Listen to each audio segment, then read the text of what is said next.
Hello folks and welcome back. In this video I'm going to be going over the big subject, right, tax, in my lawful notice and claimant / affirmation of how I've claimed tax exempt foreign status and how you folks can draw inspiration from this and go away and do the same for your strawman and your sweat equity and everything that otherwise goes through and is owned and controlled through that strawman with bank accounts and anything else that you own with titles held with registries of the government. As we know, that's only you're only a user under collateral title ownership. You don't actually own the thing. You haven't got a nodal title. But we go into my previous video how we can claim a nodal title and utilize these technologies. Okay, but at this stage, these are the kind of claims we make after first establishing and controlling our estate. Okay, which is obviously our straw man, and we do that through a security agreement. We have that perfected on the UCC/PPSR, depending on where you are. After which we then issue bonds, okay, indemnity bonds and set-off bonds at the Treasury, local Treasury, domestic Treasury.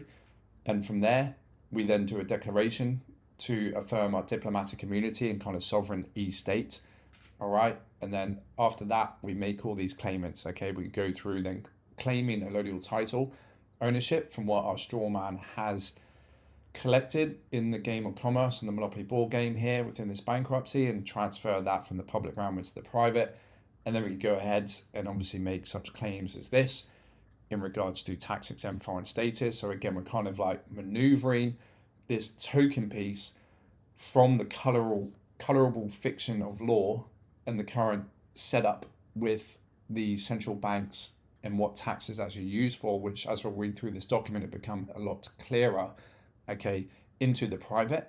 And so everything we kind of make in regards to sweat equity, right, capital gains tax, whatever else, we can claim exemption from because we're kind of removing, like we do with the allodial title, we're removing things from the public bankruptcy and into the private, okay, which is the common law of the land, where the substance is, where equity truly is, okay, and from there, that's what we rely on in order to lock this into law, in order to save us being pledged as collateral for the debt in which taxes are used to basically pay off the central bankers, the international creditors, the principal and the interest on that debt, which about 99, probably 0.99% of most revenue raised as taxes goes towards servicing, okay? And that is obviously produced from an account at zero balance. That's why we've seen the national debt go up and up and up, because it's a system designed purely to keep people in peonage and debt servitude.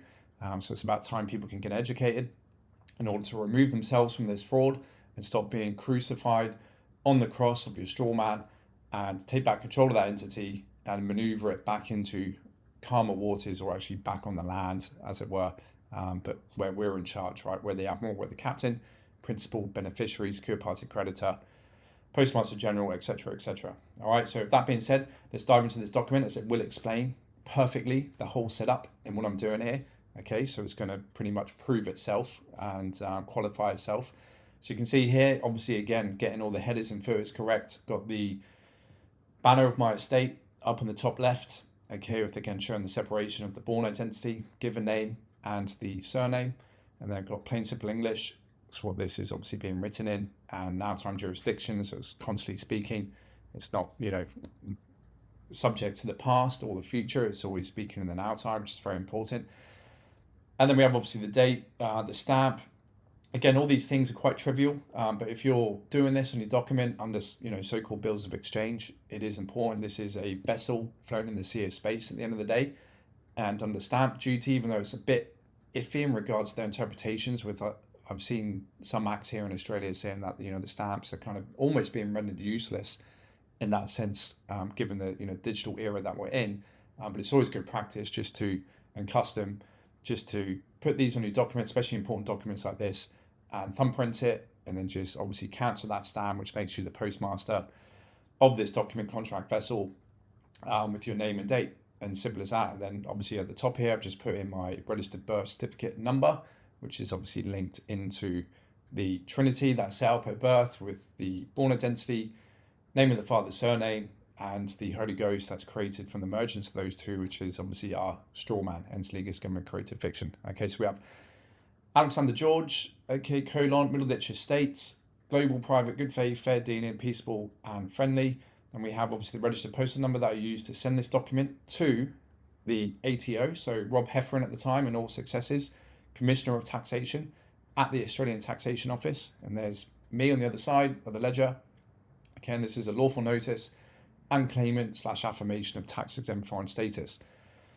I, Alexander George, the live-born living sovereign principal beneficiary of the family / house Middleditch, and that is simply my birth certificate registration number, solemnly and sincerely affirm that the contents of this affidavit is true and correct. Again, I have attached the exhibits of a set-off bond, the indemnity bond that's at the Treasury, my PPSR filing that's perfecting the security agreement, as well as the UCC1, which is also, capturing these bonds too, perfecting those bonds, and also the tax file number, which you guys don't have to worry about.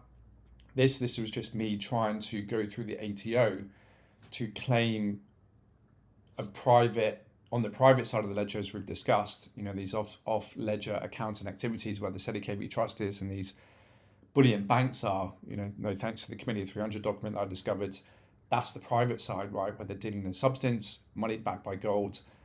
I was trying to go for the ATO with the tax application to appease this process, but I had nothing back. So you guys watching this, whether you're a member or on YouTube, don't have to omit this. You can omit this, okay? So you don't have to admit it. You can omit it and just rely on these four here. I think will suffice. Okay, for those obviously, watching on YouTube, you only have access to this video. Again, if you want to come into the private, go over to my website, agmiddleditch.com, under law, and for a small donation you can gain access to the community, okay, on the inside of the course, all the curriculum, and obviously then gain access to the templates, and also join the Telegram group, Facebook community, with other like-minded sovereigns and members, where you can share successes, any problems you have, and also access all the material and research on there too. Okay, so if you're watching this on YouTube, you can only see the video. If you want to gain access to the templates, head over to my website, make a small donation, come into the private, and you can gain access to these templates. So I'll start off, attention Rob Heffernan and all successes, doing business as Commissioner for the Australian Taxation Office, along with all agents, accounting and accountable offices. Fact one, okay, for the purposes of this affirmation, the term Australia and all bankrupt member states on planet Earth means the de facto bankrupt, insolvent corporate state who operates only on fictions of law, mere personas that exist only in the two-dimensional realm of paper contracts and procedures, thought up in the minds of men and women under the colour of law in Admiralty maritime jurisdiction, disguised as statutory jurisdiction, who are debtors to the real party of interest, the IMF, and its subsidiary, central/reserve banks all around the world, and we, the sovereign living people, identified by our given names, in my instance, Alexander George, alongside our ens legis juristic person identified as my full name, with the corresponding birth registration number. Notice how I changed the I to E there, birth, it's all related to vessels, maritime admiralty. That's my birth registration number, who are the bank where we have the ability to create money/credit on an account of zero balance by virtue of bringing charge and anything of any real value to these instruments and system at large, and by virtue of the accounting wizardry that goes on within the double entry bookkeeping systems, an exemption from the client money rules as practiced by licensed banks. I put in brackets here, see Richard A. Verner's 2014 paper that proves that fact. When creating money from nothing, I exercise my right to remove the living vessel, myself, just born identity, given name, as surety, as well as the corporate vessel identified as, my STRAWMAN, full name, and any and all variation of said name, from being domiciled within Australia and any other bankrupt debtor vassal state, and thus subject to taxation, and reclassify their status as being foreign, non-domestic, sovereign, non-resident alien existing without the federal bankrupt paper state of Australia. Full stop. We are not to be classified as a citizen, surety, security, collateral, chattel, or taxpayer, nor are we evading tax, but lawfully avoiding tax by removing ourselves from being joined to and giving energy to subterfuge, corruption, and fraud. We are the SEDI trust, which basically means, beneficiary, and only contributing beneficiary entitled to our equitable share and distributions of the res within the Commonwealth and any credit we create. Okay, so pretty powerful series of statements here, just from the word go in point number 1. Point number 2, furthermore, as stated in Section 79 of the Australian Reserve Bank Act 1959 under taxation, quote, the bank is not liable to taxation under any law of a state or of a territory to which the Commonwealth is not subject, and the income of the bank is not liable to income tax under a law of the Commonwealth, close quote. As stipulated in the Banking Code of Practices, we, us and our means the bank, and because we are the only ones who create anything of real value, talking about, our born identity, given life to the straw man, and then obviously with the father's surname, that implies plural, right? So there's we, us, and our. So through these entities, we're the ones that actually, create any credit on account within the system. And charge these instruments with credit and the ability to create that on account of zero balance, contributing to 97% of the increase in the money supply. Again, see Werner's 2014 paper, how banks create money from nothing every time a new loan is issued, and funds everything. We, the secured party, living sovereign, principal creditor, my born identity, Alexander George, and the bank, account, and corporate instrument used to conduct commerce, my straw man, with any and all variations of said names, reserve our right to respectfully be treated the same as stated under Section 79 of the Reserve Bank Act 1959, as cited above, with added privileges and immunities given our sovereign status and unlimited exemption, with bonds being held at the Australian Treasury to indemnify and set off any obligations or charges being brought to our estate. Okay, that's what obviously see Exhibit A. And B, if you recollect, that is referencing the set-off bond and the indemnity bond.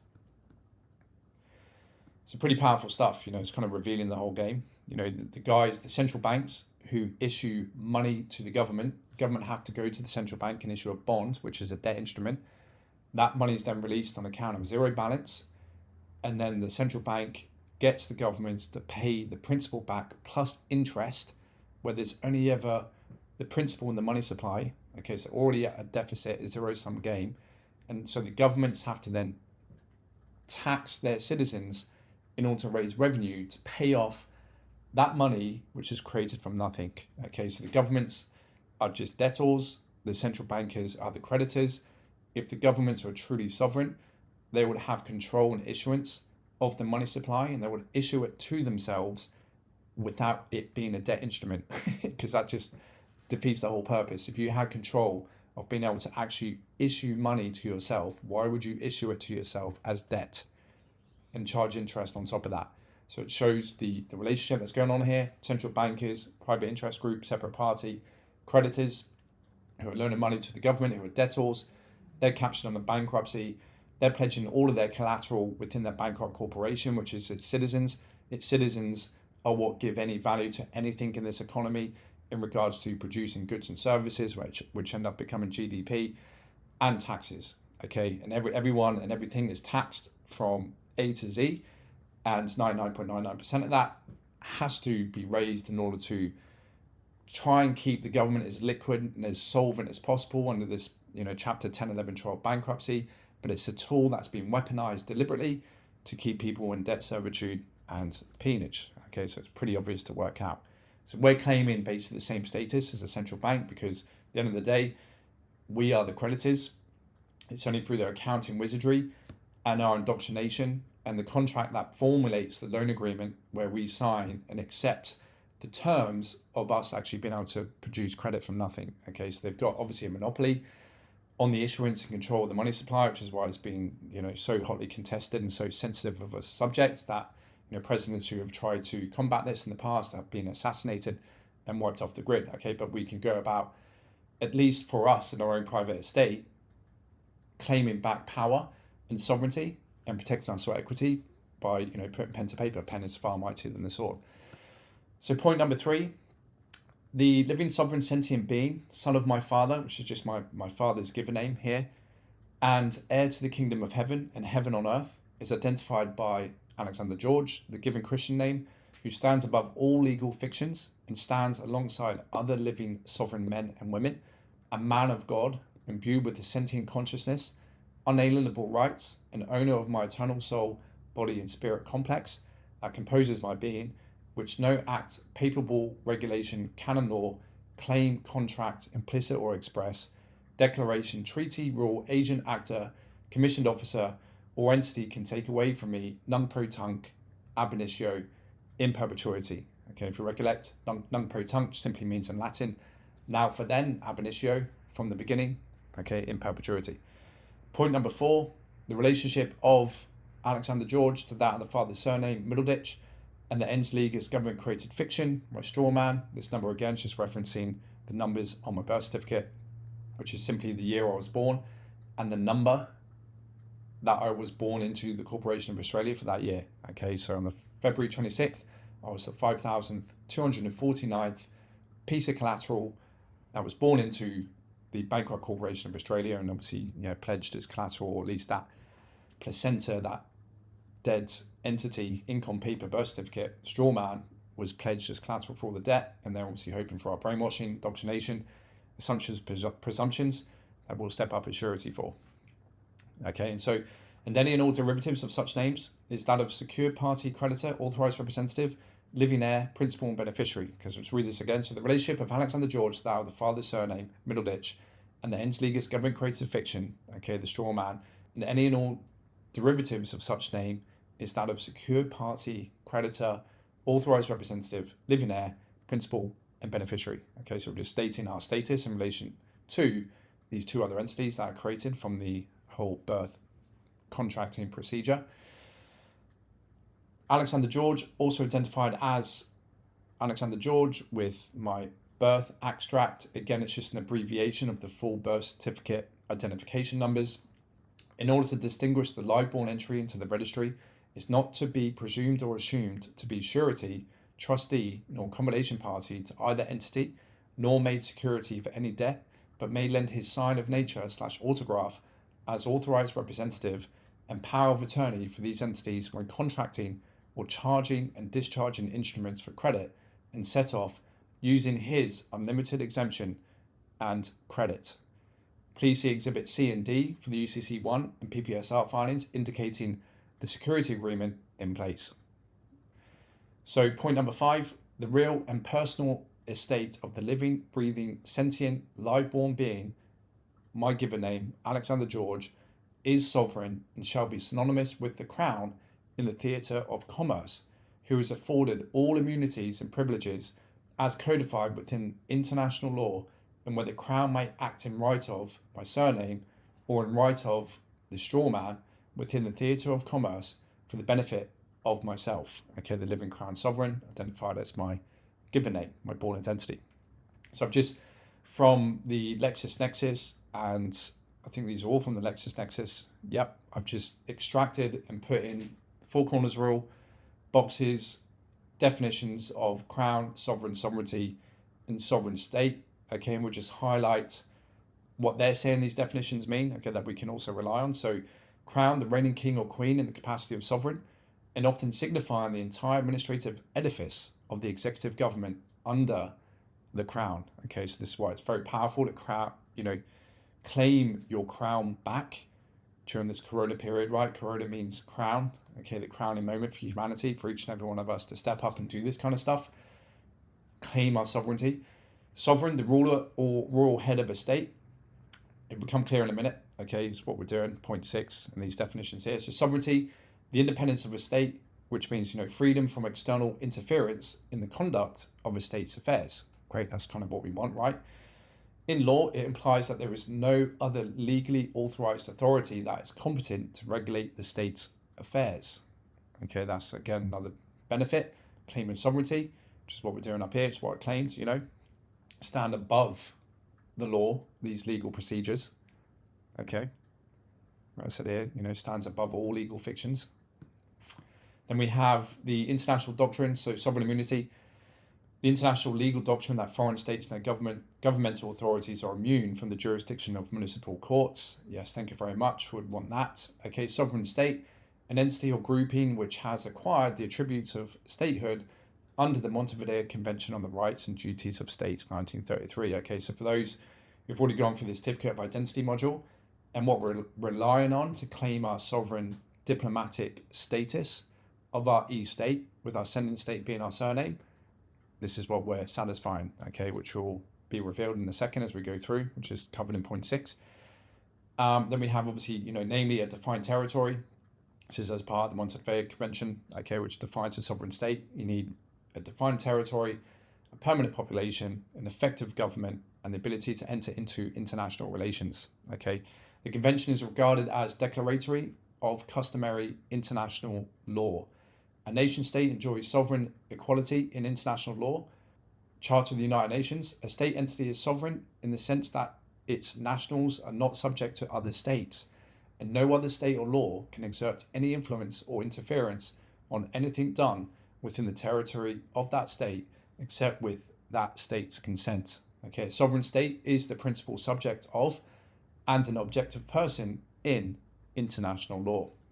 All right, so point 6 kind of re-emphasizes what I'm claiming given the definitions that I've set previously.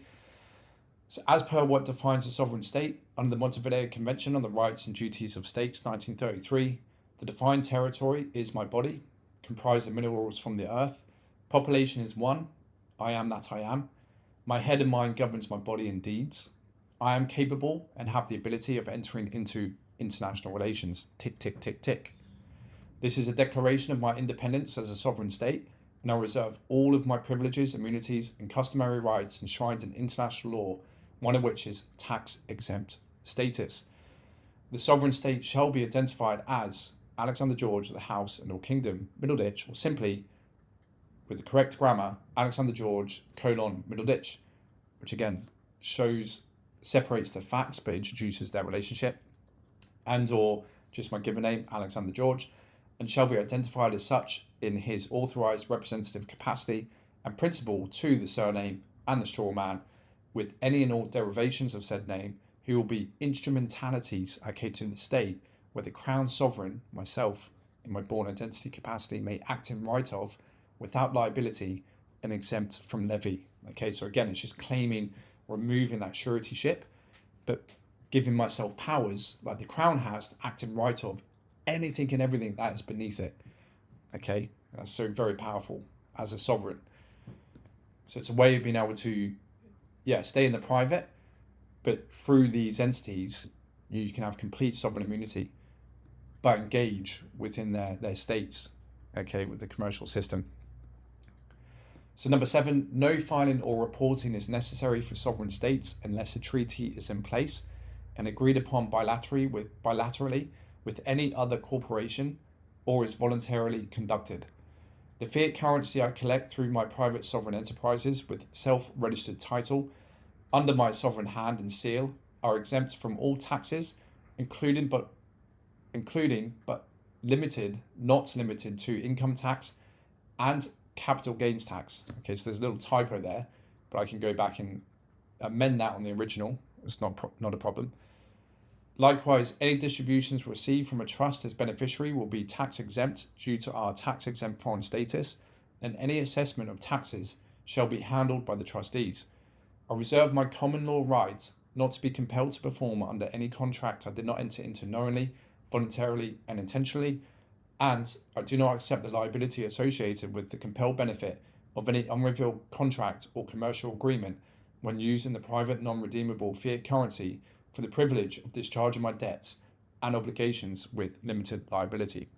And I have here a little passage from Ronald Reagan's Grace Commission report of 1984 surrounding taxation, where he stated, open quote, 100% of what is collected is absorbed solely by interest on the federal debt and by federal transfer payments. In other words, all individual income tax revenues are gone before one nickel is spent on the services taxpayers expect from government, close quote.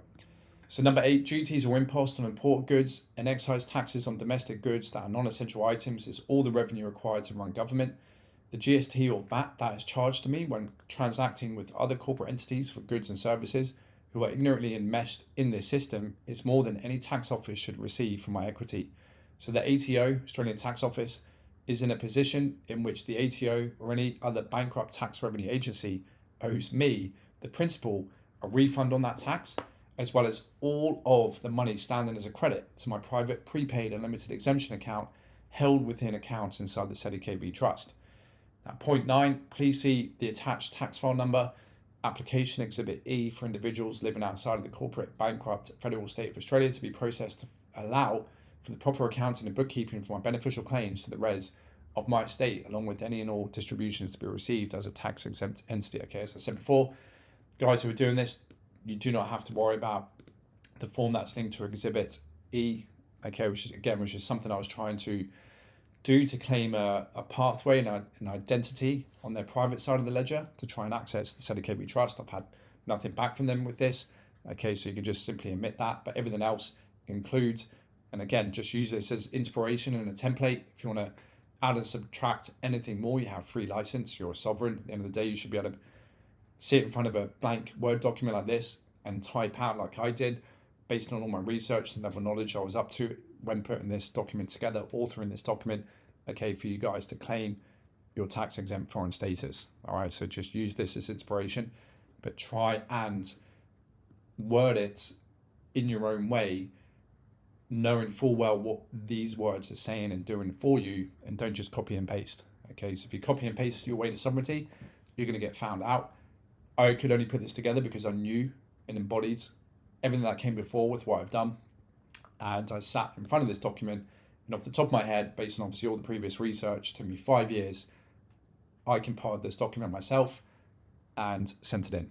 Okay, and I've had no response, and so as we know by now, silence is acquiescent admission. Okay, so to wrap this up, I state, should Rob Heffernan and any successors, agents, accountable offices, and accounting offices have any reservations regarding this affirmation and lawful notice and are able to supply evidence to the contrary of the claims surrounding taxation by virtue of GAAP and FASB approved audited accounts showing that taxes actually do go toward paying government expenses directly, and it's not involved in a scheme that silently siphons away the sweat equity of the people to pay private international creditors who own the banking industry with the IMF, World Bank, and reserve/central banks, all serving this purpose of indebting whole nations and using their citizens as collateral when producing the money lent to governments on account of zero balance, then please do so in writing, send registered mail under penalties of perjury and the full commercial liability to the suite address as above listed within 14 days of online tracking delivery confirmation.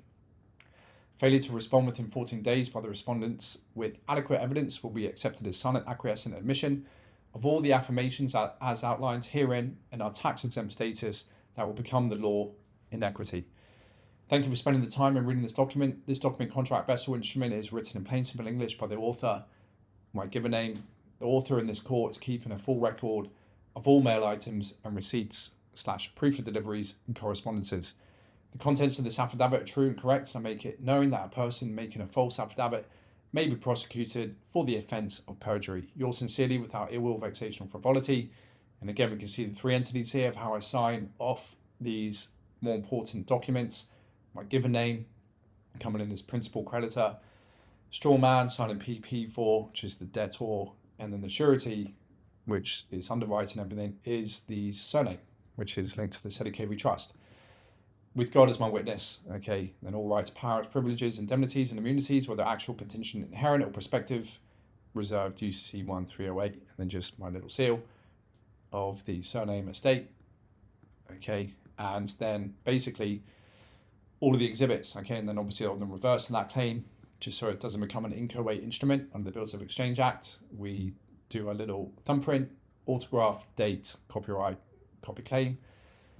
And then here's, again, all the exhibits, right, of my sell-off bond, which I've gone through in other presentations, guys. So you can see, especially the local title for private conveyance, I read through this, all right, but something you need to get done before going after making these claims, because it just then, protects and bolsters your estate, so that whenever you're dealing with these folks, as I found out with my car insurance case, I know it's like flogging a dead horse, but that proved to me that these bonds are good. Okay, as soon as litigation ensues and you're dealing with people who know exactly what these documents are doing, these bonds are doing, these securities are doing, you're going to find your remedy. It's just sometimes it takes having to progress things into litigation in order for them to be honoured, because a lot of these agents within the system at the kind of front-facing desk level, right, aren't privy to this kind of knowledge, but as soon as it is superseded to their seniors in the offices within these institutions, especially the solicitors, you do get things rectified pretty quickly. As I found out in my car insurance case, issuing a surety bond, they tried to issue me with a fine and points on the license, and then I simply sent back in copy of the bond, a proof of delivery, with the cover letter, and they obviously sent back the letter of apology rescinding the fine and the points on the license. So it just goes to prove these bonds do work. All right, so set of bonds, and I've done it so I can print on the back of the birth certificate, so it looks nice and professional, nice and succinct, and then any extra terms and conditions are kind of just covered in the cover letter. So that's the set of bonds. So again, you want to make sure you're claiming tax exempt status, but you're also providing a remedy, which means that you're acting honorably and peaceably on paper, and that you know that if there's anything that the tax man would want to come after you for, you have an unlimited set of bonds and indemnity bonds that they can draw from, because this whole system is drawn from nothing to begin with on the public side, right, as we know. So this basically just gives you unlimited immunity. Put simply, unlimited immunity. Just as long as you're controlling these securities effectively and keeping immaculate records and sending everything through the postal road mechanics. Okay, so this security will be pretty much worthless if you didn't also perfect it and assign it on the PPSR and or the UCC. Okay, it just gives it extra clout, extra lawful standing. Saying that, obviously with my car insurance bond, I didn't perfect it on the UCC, so it just goes to show that even when you have proof of postage and they haven't sent anything back to rebut it, that is still good enough to become law and equity with that security that I issued for £1 million coverage for an insurance policy. Okay, so with the indemnity bond, these are all the UCC filings, assigning and perfecting that. Proof of postage to the Australian Treasury here, which is where I'm domiciled, Brisbane, Australia. So I'm dealing directly with the local domestic Treasury who have these bonds on account. Okay, this is the indemnity bonds. Again, as we've gone over in the previous video of the allodial title for private conveyance, so we won't have to read through it this time round. Guys, obviously on the course, you can download the templates, read through it in your own time, and go back and watch the allodial title for private conveyance, where I go through word by word, reading that out loud. And the filings, so again, see their UCC and PPSR. Again, proof of postage, so very important, that I have been delivered also. And the filing, that was changing the debtors.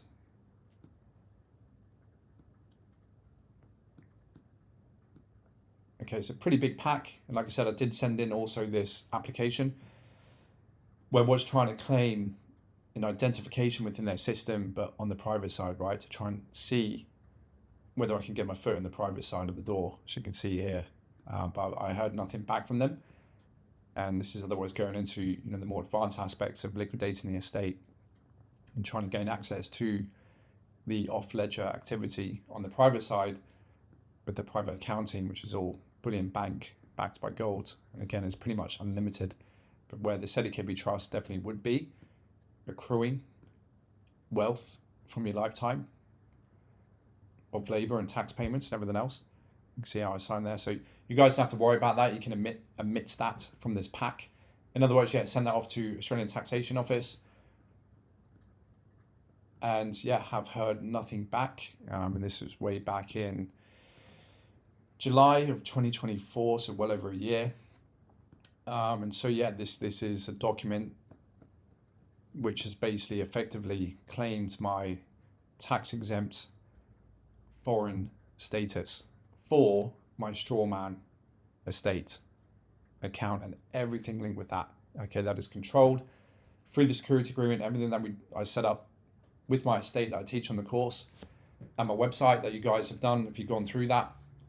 Okay, so once you have all that watertight, you can then go ahead and make these kind of lawful notices and claims and give yourself a little bit more freedom in regards to protecting your sweat equity.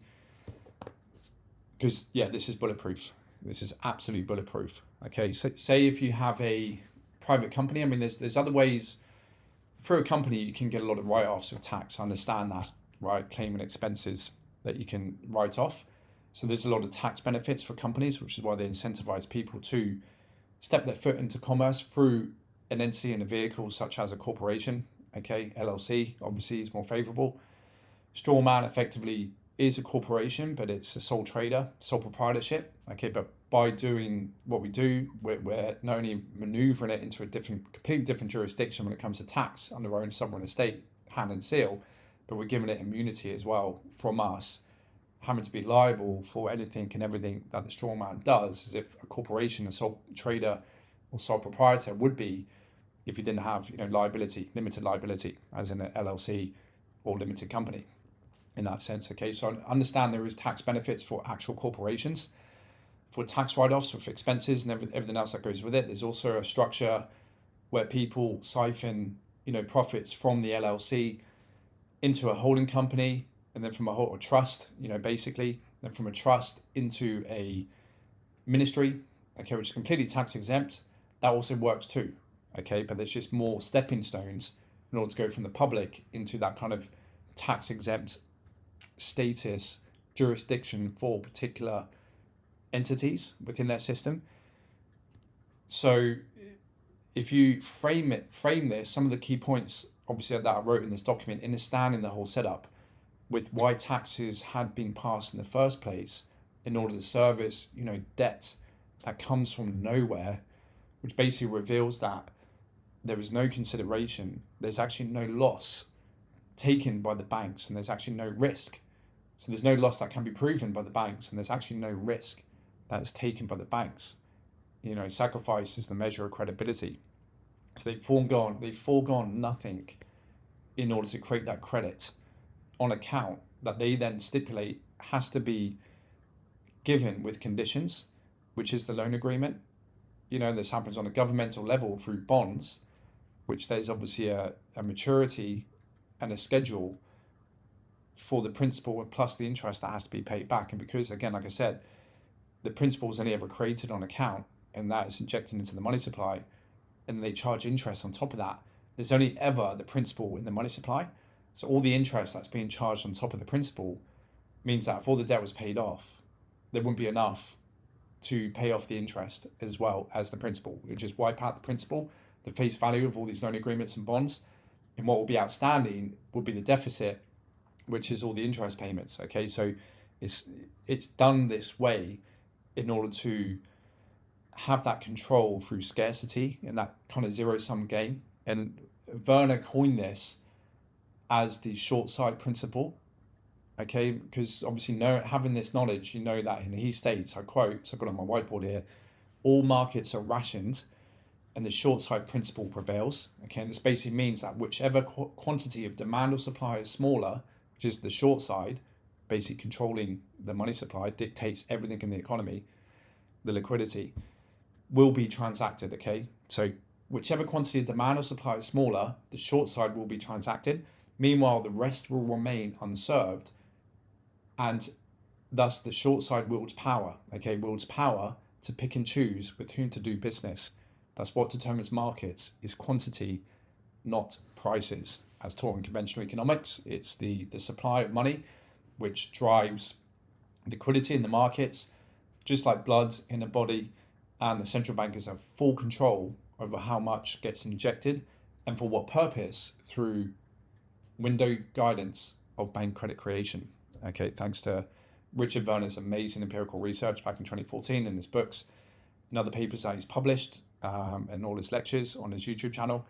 All right, so there is a means in which that you can expose that if you have a corporation that is registered with the state, that is obviously falling under their acts, codes, regulations, and taxation schedule, because when you register something again, you're giving away title and rights to the state. They then have a allodial title over your company, and for that privilege of them kind of keeping an account and records and you appeasing now having to engage in commerce with licensing and getting permission from the state, you have to pay that tax and abide by their bylaws, that corporate charter, that trust indenture, okay, which obviously tax is a part of, and they stipulate how you should be using that entity, that vessel.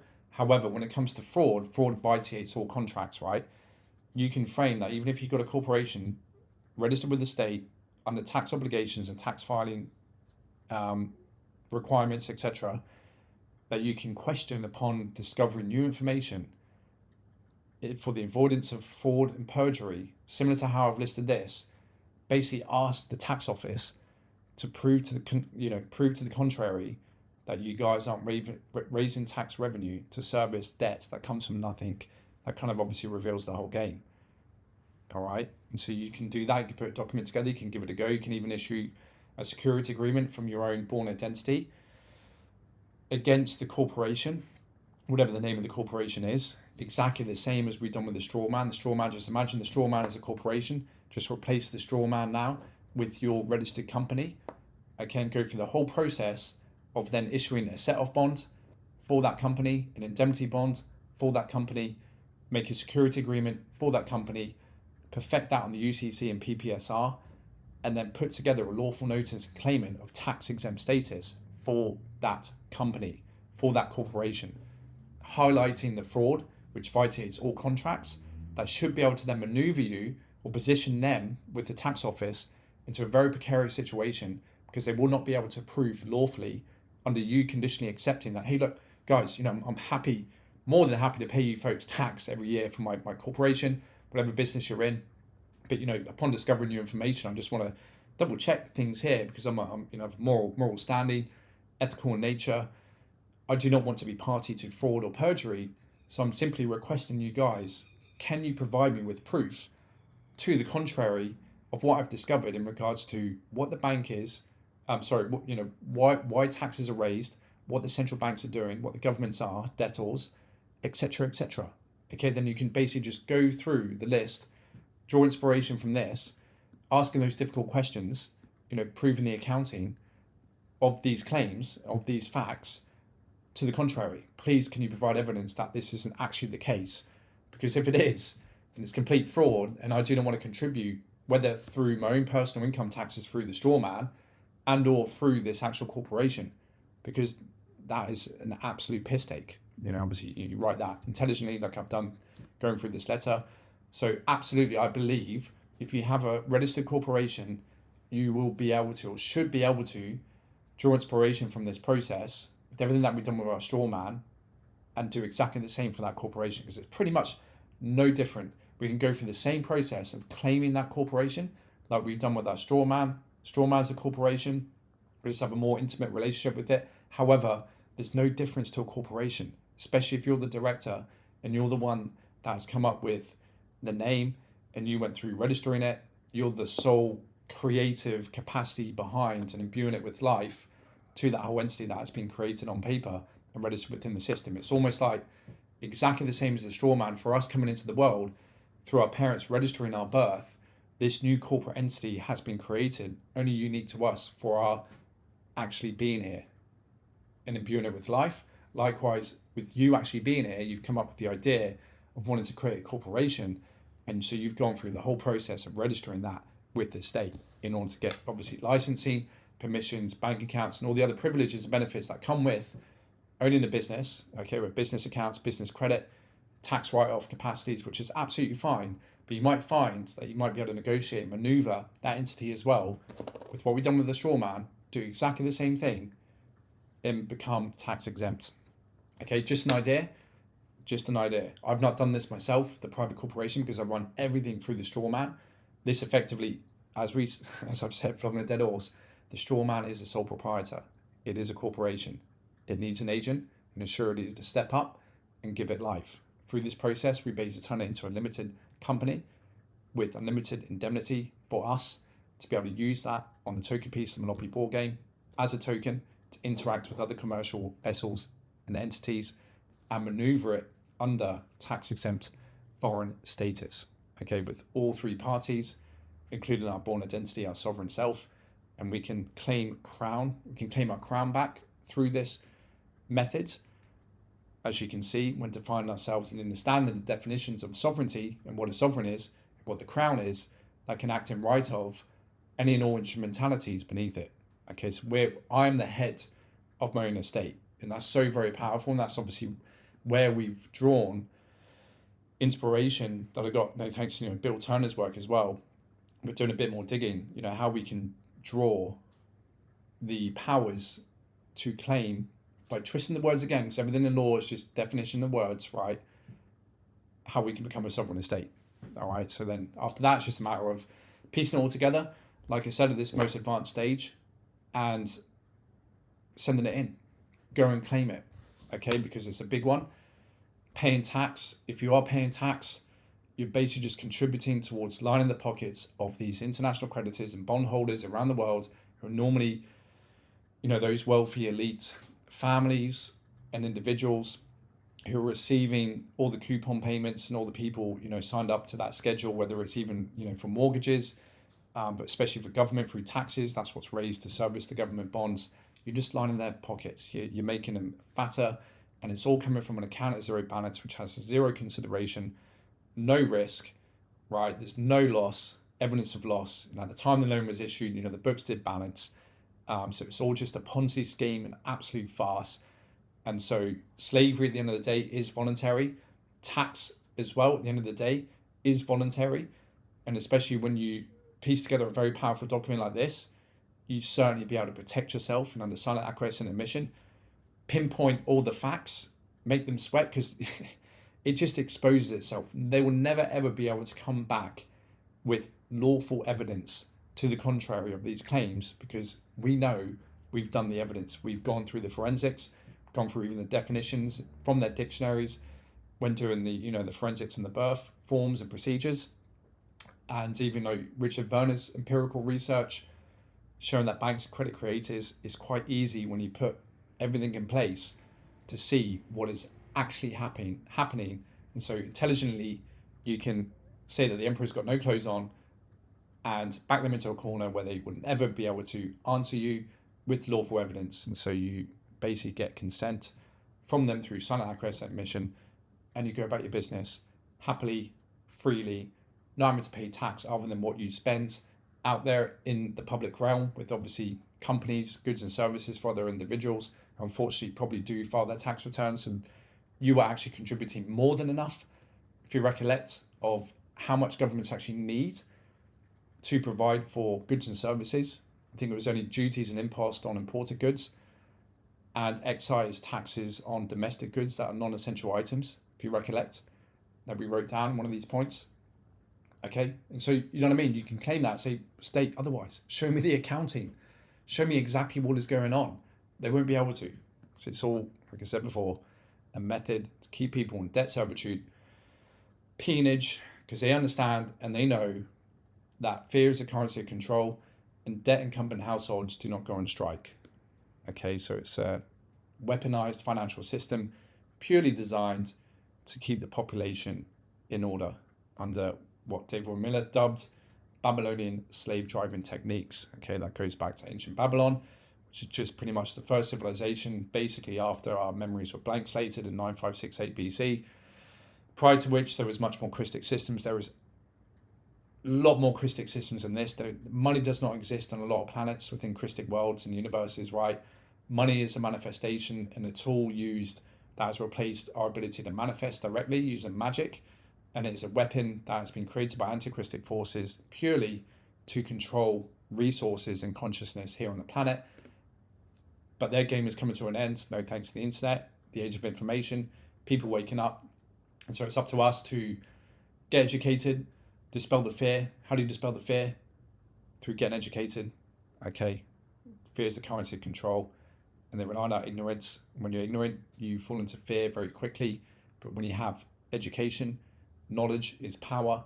You dispel the fear through knowledge, and then you can intelligently and peacefully and honorably put pen to paper and put in your claims of tax exempt foreign status and anything else you wish to do. Okay, so I hope you found that really educational, guys, very empowering. Take your time with this. This is more advanced aspects. Okay, this is like literally at the end of my course under putting it all together. Once you have all of the modules that have come before under your belt in regards to your security agreement setup, UCC PPSR filing to perfect that security agreement, you have your indemnity set-off bond sent into the Treasury, you have that also perfected on the UCC and or PPSR. You then have your declaration made up, claiming your sovereign status, issuing your own diplomatic immunity IDs, again, have that made up. You've gone through, obviously, understanding the post-road mechanics. You've gone through trust law, looked at the ministry stuff, the UCC, securities law, taxes, banking law especially, and then once you have a comprehensive understanding of all these subjects and what we're doing here and the power of what we're doing and how you can utilize this going forwards, you can then sit down, put pen to paper, happy and confident, knowing what you're doing and knowing what these words and these documents are saying and doing for you, and being able to then enforce that effectively. If any of these agents out there who are thinking, I reckon he's got this document off of Alex, so let's just see whether he actually truly knows or she truly knows what she or he is saying and what this document is doing. Okay, so we're going to test his resolve and make sure that he's not a copy and paste sovereign. Okay, and that's what they do, literally, quite literally. I know because I've gone through these different levels of them testing me to see whether I truly do know what it is I'm talking about. I'm not just copying someone else. All right, because just as powerful these documents are, we must rely on these and understand the power of this whenever there might be any other agent that is either wrongfully coming to accuse you or prosecute you or present you with a charge, and or just literally trying to test you out to see whether you actually do know what it is you're doing. Have you got the minerals? Do you actually truly understand this process? Okay, so it's so important to embody it. Substance over form. Behaviors must match your assertions, right? When putting these documents together, and dispel that fear. If you aren't sure and 100% of how the system is operating off the back of your hands, top of your heads, and be able to sit down and put a document similar to this together, just simply go back and get educated. Just rinse and repeat. 7 times exposure, right? Build up your competency. We all start off as unconsciously incompetent. You do not know what you don't know. You then become consciously incompetent when you realize what you don't know. Then you work towards, studying, where you become consciously competent until you become unconsciously competent. Okay, and that's when it becomes second nature. And for me at this level, given this knowledge, it is second nature up to now. Now I know there is other avenues and technologies to go through and work with the tax offices to gain credits through doing this, the so-called 1099s and whatever else. I've even seen evidence of an individual being able to claim tax credits through the tax office for a ministry. Okay, so is there a way in technology to be able to work with the tax office to almost create credit on an account of zero balance again without the need to repay that? Probably yes. Is there a way to recoup that which you spent on the public side through your straw man? When you hear about these recoupments, 1099 recoupments, etc., probably yes. Okay, I've only touched the surface of trying that out. I've not dove deep into those processes. At some point in the future, I probably will. Okay, but at the moment, I'm focused purely on obviously setting up all of my estate, the main claimants I wanted to make, but going after liquidating the estate. Okay, but yeah, so some point in the future, I'm just saying at the moment, you're better off once you have your estate set up. Why not claim tax exempt status, foreign status? Okay, because you've got everything set up. Go ahead and claim it. Everything's bulletproof. Okay, you got indemnity bond, set off bond, and then you can see how that may translate over to you doing it for a registered corporation that you might be running. Why not? That's just another entity that is pledged as collateral for all of the debt that is coming from a zero balance, account of zero balance from the central bank. That's what is then taxed under corporation tax that they're raising to pay off their bankruptcy, which is going off in perpetuity. It's ridiculous. It's a whole Ponzi scheme. It's so backwards, it's a farce, it's laughable, it's a joke. So if you're paying tax, you are a joker. They look at you as a joke. They look at all of us as a joke because they're laughing. Up in their ivory towers, right, as Bill Turner says, whiling away the hours in the back of a black limousine. Okay, so it's up to each and every one of us. Get educated, and hopefully this helps you guys, gives more confidence to you guys out there. I've done this over a year, had nothing back. Like I said, everything's protected in my estate. I operate purely through the straw man and everything linked with it, okay, which I use to engage in commerce because it's protected, it's indemnified, it's got a set-off bond against it, it's secured in the security agreement, perfected on the UCC, PPSR, bank accounts. I've not filed a tax return in probably 13 years, 14 years. I think the last one when I was a personal trainer back in actually 2008, 2007, even 2009. Okay, so yeah, over 16 years, right? So that's a long time. But when you have this set up, you know you can sleep peacefully at night knowing that your whole estate is protected and they can't touch you. All right, and then go ahead and do the same for a corporation and let me know how you go. If I had a corporation, I'll be doing exactly the same. Free yourself from having to file tax returns for your corporation. You get to keep 100% of the sweat equity. Happy days. Then there's no requirement to even want to write off expenses. But see whether you can do that and also write off expenses. Who knows? But whenever you do a tax return, they evaluate everything, including the income. Okay, so you can't cook the books with that. So you're better off just claiming tax exempt status, and everything that comes through that business, you keep 100% of. Why not? Do it. Strawman's no different. Okay. Anyway, guys, I'm sure you heard enough flogging dead horses, but you get the point hopefully by now. So yeah, go ahead, put these documents together. If you haven't got your estate set up, please head over to my website. If you're not a member, become a member. Small donation, you can access the full course and curriculum and these templates. Get yourself up to speed. For those who are obviously at this level, listening to this video, if you haven't got it set up, you need to go and get it set up. Every step of the way. It's the reason why this works, because we're putting the horse in front of the cart, okay, not the cart in front of the horse in this sense. And it's important to follow these steps. And then, yeah, once everything's set up, you can go and make these more advanced claims. And like I said, sleep peacefully at night, have a much freer life, protect your sweat equity. All right, and from there, onwards and upwards. Watch your oyster. You can start focusing on liquidating the estate, diving into maybe trying to do recoupments, see whether we can tap into accessing more credits, secure transactions, making purchases, with the set-off bond held at the Treasury, when getting purchase agreements and bills of sale for items, big ticket items, you name it. Okay, combating mortgages as well. So again, this is the level we're now at. Once you're at this level, so I know in the next few years going forward, these bigger fish are going to get fried for sure. All right, guys. As always, thanks for watching. Thanks for your support. Stay safe out there, study hard, and stay sovereign. Okay, all the best. Stay blessed.